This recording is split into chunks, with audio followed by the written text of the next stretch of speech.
Elle dit à la petite fille: Toi que c'est Baba Yaga. Baba Yaga.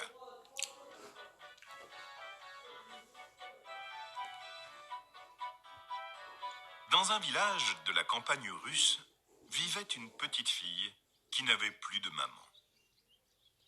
Son père se remaria, mais il choisit une méchante femme. Elle détestait la petite fille et la traitait mal. Comment faire pour me débarrasser de cet enfant? Songeait la marâtre. Un jour, que son mari s'était rendu au marché vendre du blé, elle dit à la petite fille: Va chez ma sœur, ta gentille tante, et demande-lui une aiguille et du fil pour te coudre une chemise. La petite fille mit son joli fichu rouge et partit.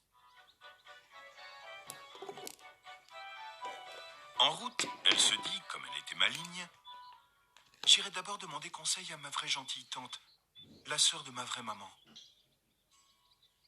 Sa tante la reçut avec bonté. Tante, dit la petite fille, la nouvelle femme de papa m'a envoyé chez sa sœur lui demander une aiguille et du fil pour me coudre une chemise, mais d'abord je suis venue te demander, à toi, un bon conseil. Tu as eu raison. La sœur de ta marâtre n'est autre que Baba Yaga, la cruelle ogresse. Mais écoute-moi, il y a dans son jardin un bouleau qui voudra te fouetter les yeux avec ses branches. Noue un ruban autour de son tronc. Tu verras une grosse barrière qui grince et qui voudra se refermer toute seule. Mets de l'huile sur ses gonds. Des chiens voudront te dévorer.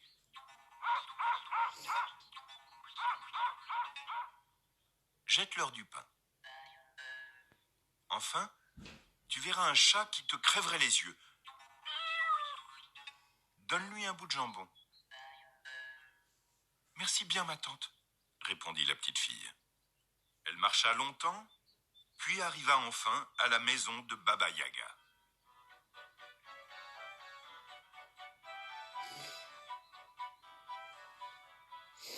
Baba Yaga était en train de tisser. Bonjour, ma tante. Bonjour, ma nièce. Ma mère m'envoie te demander une aiguille et du fil pour qu'elle me couse une chemise. Bon.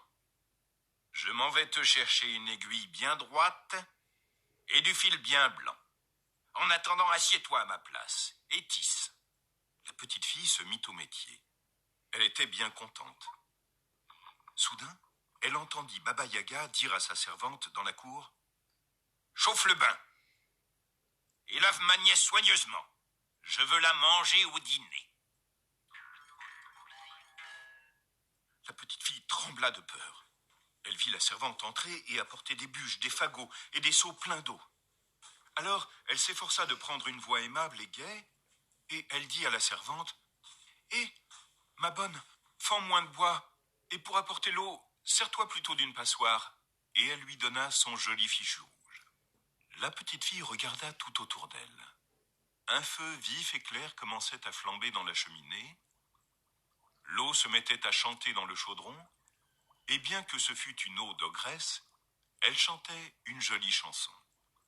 Mais Baba Yaga s'impatientait. De la cour, elle demanda: Tu tisses, ma nièce? Tu tisses, ma chérie? Je tisse, ma tante, je tisse. Sans faire de bruit, la petite fille se leva, alla à la porte, mais le chat était là, maigre, noir, effrayant. De ses yeux verts, il regarda les yeux bleus de la petite fille, et déjà il sortait ses griffes pour les lui crever. Mais elle lui donna un morceau de jambon et lui demanda doucement: Dis-moi, je t'en prie, comment je peux échapper à Baba Yaga? Le chat mangea d'abord tout le morceau de jambon.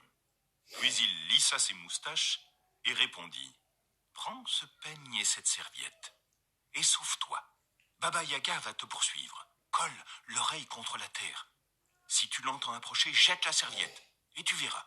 Si elle te poursuit toujours, colle encore l'oreille contre la terre et quand tu l'entendras sur la route, jette le peigne et tu verras. La petite fille remercia le chat, prit la serviette et le peigne et s'enfuit.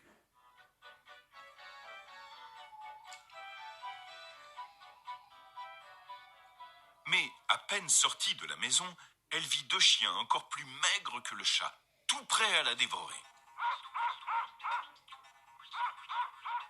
Elle leur jeta du pain tendre et ils ne lui firent aucun mal. Ensuite, c'est la grosse barrière qui grinça et qui voulut se refermer pour l'empêcher de sortir de l'enclos. Mais, comme sa tante le lui avait dit, elle lui versa toute une burette d'huile sur les gonds et la barrière s'ouvrit largement pour la laisser passer. Sur le chemin, le bouleau siffla et s'agita pour lui fouetter les yeux. Mais elle noua un ruban rouge à son tronc et le bouleau la salua et lui montra le chemin. Elle courut, elle courut, elle courut. Pendant ce temps, le chat s'était mis à tisser. De la cour, Baba Yaga demanda encore une fois « Tu tisses, ma nièce?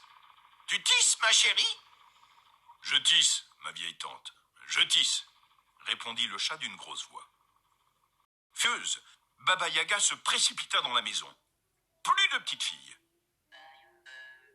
Elle rossa le chat et cria « Pourquoi ne lui as-tu pas crevé les yeux, traître ?» « Eh, dit le chat, voilà longtemps que je suis à ton service, et tu ne m'as jamais donné le plus petit os, tandis qu'elle m'a donné du jambon. » Baba Yaga rossa les chiens. « Eh, dirent les chiens, voilà longtemps que nous sommes à ton service, et nous as-tu seulement jeté une vieille croûte, tandis qu'elle nous a donné du pain tendre. » Baba Yaga secoua la barrière. « Eh, dit la barrière, voilà longtemps que je suis à ton service, et tu ne m'as jamais mis une seule goutte d'huile sur les gonds, tandis qu'elle m'en a versé une pleine burette. » Baba Yaga s'en prit au bouleau. « Hé, dit le bouleau, voilà longtemps que je suis à ton service, et tu ne m'as jamais décoré d'un fil, tandis qu'elle m'a paré d'un beau ruban de soie. »« Et moi, dit la servante, à qui pourtant on ne demandait rien, et moi, depuis le temps que je suis à ton service, je n'ai jamais reçu de toi ne serait-ce qu'une loque, tandis qu'elle m'a fait cadeau d'un joli fichu rouge. » Baba Yaga siffla son mortier, qui arriva ventre à terre, et elle sauta dedans. Jouant du pilon et effaçant ses traces avec son balai,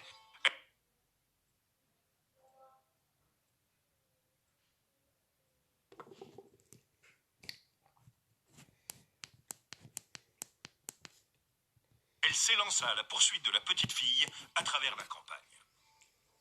La petite fille colla son oreille contre la terre. Elle entendit que Baba Yaga approchait. Alors, elle jeta la serviette qui se transforma en une large rivière. Baba Yaga fut bien obligée de s'arrêter. Elle grinça des dents, roula des yeux jaunes, courut à sa maison, fit sortir ses 3 bœufs de l'étable et les amena près de la rivière. Et les bœufs burent toute l'eau jusqu'à la dernière goutte. Alors, Baba Yaga reprit sa poursuite.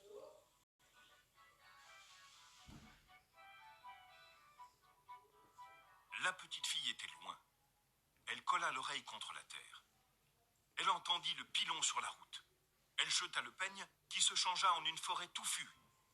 Baba Yaga essaya d'y entrer, de scier les arbres avec ses dents. Impossible. La petite fille écouta. Plus rien. Elle n'entendit que le vent qui soufflait entre les sapins verts et noirs de la forêt. Pourtant, elle continua de courir très vite, parce qu'il commençait à faire nuit, et elle pensait « Mon papa doit me croire perdu. » Le vieux paysan de retour du marché avait demandé à sa femme « Où est la petite ?»« Qui le sait ?» avait répondu la marâtre. « Voilà des heures que je l'ai envoyé faire une commission chez sa tante. » Enfin, la petite fille, les joues toutes rouges d'avoir couru, arriva chez son père.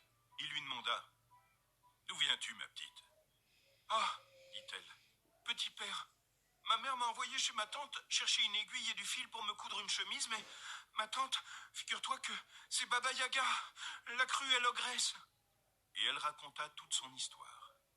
Le vieil homme était très en colère. Il roua de coups la marâtre et la chassa de sa maison en lui ordonnant de ne plus jamais revenir.